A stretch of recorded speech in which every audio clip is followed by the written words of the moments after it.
اے خالق، اے مالک، اے رب ذوالجلال، ہم یہ چاہتے ہیں کہ آپ کا محبوب جو آج اس طرح کا مہمان بننے والا ہے، عرش الہی کا مہمان بننے والا ہے، ہم ان کی زیارت کرنا چاہتے ہیں، ہم ان کا دیدار کرنا چاہتے ہیں۔ اللہ پاک نے فرشتوں کو اجازت مرحمت فرمائی، سبحان اللہ، کہ تم محبوب کریم صلی اللہ علیہ وسلم کی زیارت کر سکتے ہو۔ تو سدرہ جو ہے یہ ایک بیری کا درخت ہے، اور روایتوں کے اندر آیا کہ ہر فرشتہ سدرہ یعنی سدرہ اس بیری کے درخت پر ایک پتے پر بیٹھ گیا حضور کی زیارت کرنے کے لیے۔ سبحان اللہ، سبحان اللہ۔ جب یہ عظیم قافلہ سدرۃ المنتہا پہنچا یعنی گزرا، تو سب فرشتوں نے حضور کی زیارت جیسے ہی کی تو ہر فرشتے نے سبحان اللہ کا لفظ استعمال کیا۔ سبحان اللہ، اور سبحان اللہ اس وقت استعمال کیا جاتا ہے کہ جب کوئی ہم اچھی چیز دیکھتے ہیں یا خوشی کا اظہار کرتے ہیں، تو اس لیے جب انہوں نے حضور آقا صلی اللہ علیہ وسلم کی زیارت کی ہوگی، والضحیٰ کے چہرے کی زیارت کی ہوگی، واللیل کے زلفوں کی زیارت کی ہوگی، الم نشرح کے سینے کی زیارت کی ہوگی، تو مسلمانوں انہوں نے سبحان اللہ کا لفظ استعمال کیا کہ دیکھو محبوب، خدا کا محبوب کتنا حسین اور خوبصورت ہے۔ سبحان فرشتے نے سبحان اللہ کہا، اور یہ قافلہ جب لامقام پر پہنچا ایک ایسی جگہ پر جس جگہ سدرۃ المنتہا یعنی سدرہ تک تو جبرائیل امین اور جتنے خاتم انبیاء فرشتے تھے وہ تو رک گئے، اور سدرہ تک جبرائیل امین علیہ السلام نے اپنی عاجزی کا بھی اظہار کر دیا، اپنی انکساری بتا دی کہ اے محبوب خدا، اے اللہ کے پیارے حبیب، میں آگے نہیں جا سکتا، اگر پورے برابر بھی میں نے آگے قدم رکھا تو میں جل کر راکھ ہو جاؤں گا۔ یہاں سوچنے والی بات ہے، یہاں سمجھنے والی بات ہے، کیونکہ نورانی فرشتہ ہے، اگر چاہتے تو حضور کے ساتھ جا سکتے تھے، اور حضور کو اللہ پاک نے جبرائیل کے ذریعے ہی جگہ دیا، اور حکیم کعبہ سے عظیم قافلہ بھیج کر کہ محبوب کو لامکانوں میں عظیم ایک فرشتوں کی سربراہی میں میرے یہاں پہنچایا جائے۔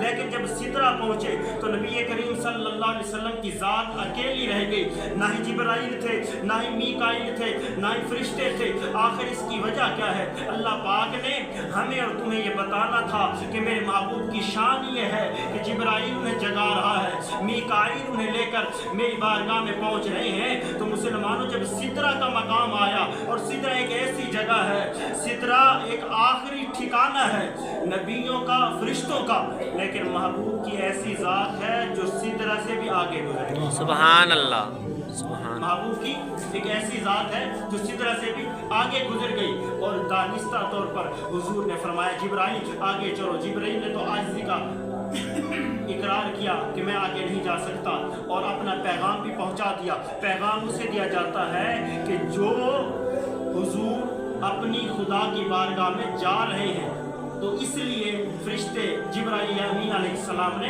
اپنا پیغام پہنچایا۔ جبرائیل کو علم تھا کہ حضور خدا کی بارگاہ میں حاضر ہونے والے ہیں، سبحان اس اللہ، لیے پیغام پہنچایا۔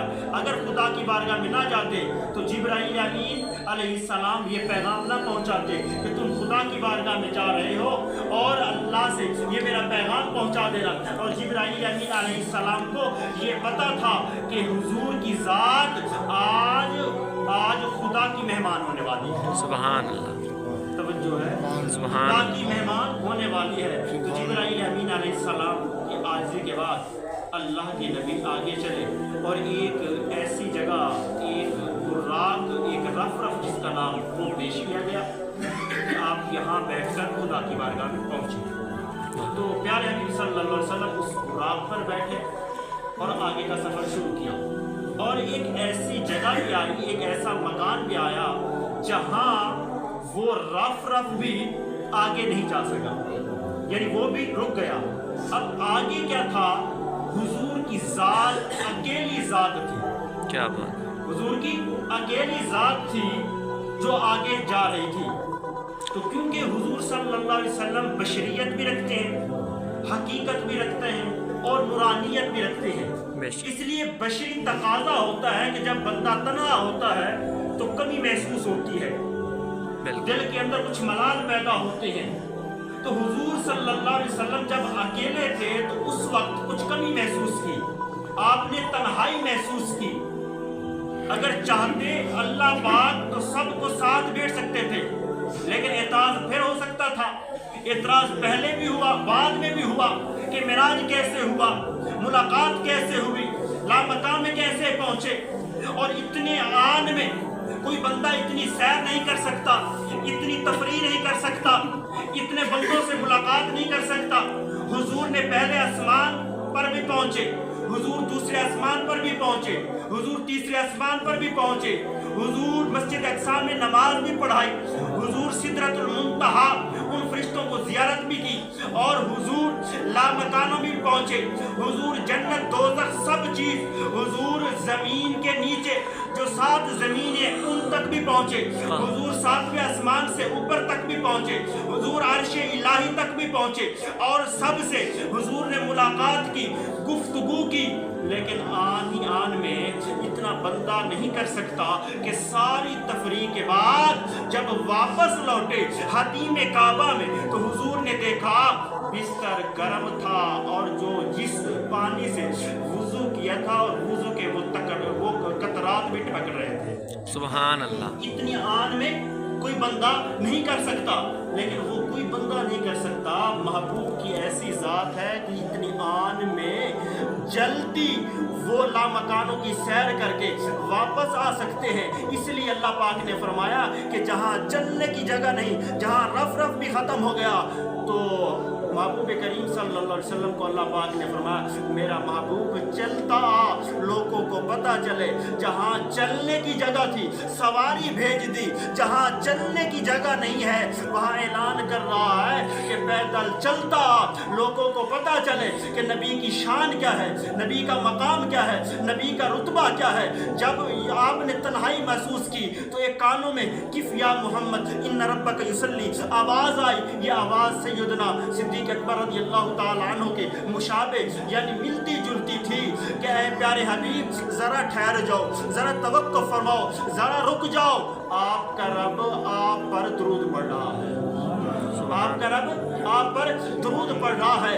और ये जब आवाज़ पहुंची तो प्यारे हबीब सल्लल्लाहु अलैहि वसल्लम ने अपने आप को मजबूत पाया, खुदा की बारगाह में पहुंचे। जो गुफ्तगू हुई हमें इल्म नहीं कि क्या गुफ्तगू हुई, लेकिन इतना है जब वापस लौटे तो अल्लाह पाक ने हुजूर की ज़ात को 50 नमाजों का तोहफा अता कर दिया।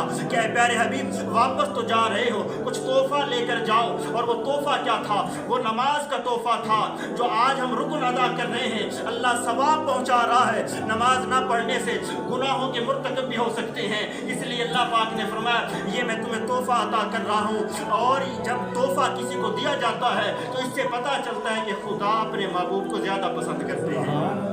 अगर ऐसा होता तो तोहफा अता न करते। तो जब तोहफा अता किया तो छठे आसमान पर हज़रत मूसा कलीमुल्लाह अलैहिस्सलाम को खड़ा कर दिया। इसमें भी हिकमत थी। जब कोहे तूर पर मूसा कलीमुल्लाह अलैहिस्सलाम ने फरमाया लन तरानी, ऐ अल्लाह मैं तेरी ज़ियारत करना चाहता हूँ। अल्लाह पाक ने फरमाया अल्लाह तू मेरी ज़ियारत नहीं कर सकता, तू मेरी ज़ियारत नहीं कर सकता। अब यहाँ सवाल पैदा होता है, उस बात को अल्लाह पाक ने मेराज के लिए मौखर कर दिया था। तो इसका फैसला शब मेराज को होगा, 27 रजब और मुरज्जब शरीफ को होगा कि हुजूर सल्लल्लाहु अलैहि वसल्लम मेरी पास आएंगे, हुजूर मेरी ज़ियारत करेंगे।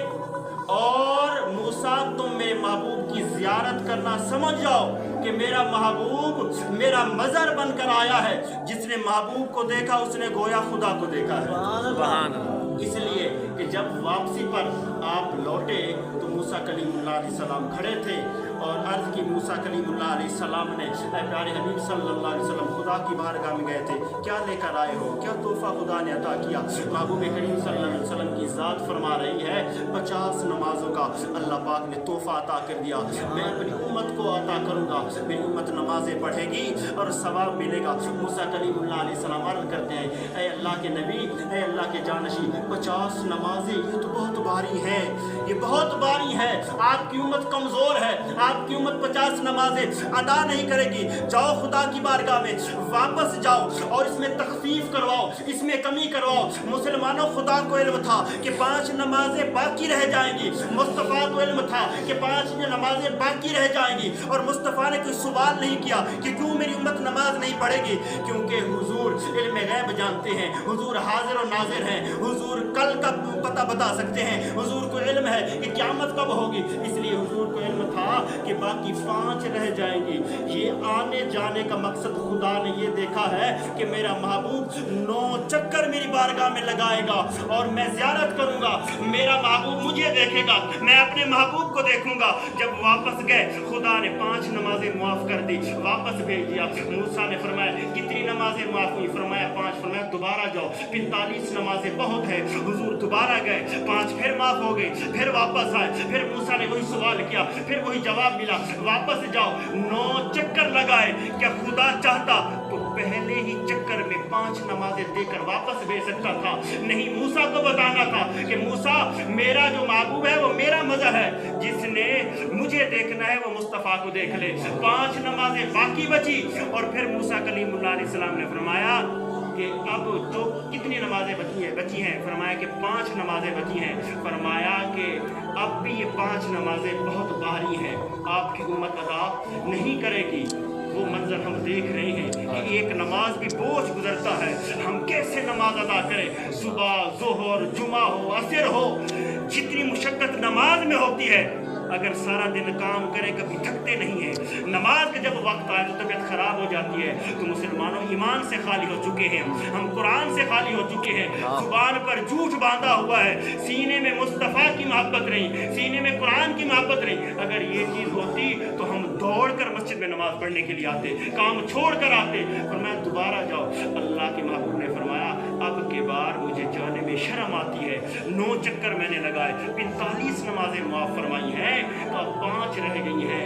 खुदा मुसलमानों को हिदायत अता फरमाएगा कि वो 5 नमाजें अदा करें। वो वापस आकर, अल्लाह के महबूब ने हमें तोहफा अता किया। तो मुसलमानों, मेराज जो है, हुजूर सल्लल्लाहु अलैहि वसल्लम को जिस्मानी हालत में अल्लाह पाक ने मेराज करवाया है, और अल्लाह हम सबको हुजूर की शान समझने वाला बनाए। अल्लाह हम सबको 5 वक्त नमाज पढ़ने की तौफीक और हिदायत अता फरमाए।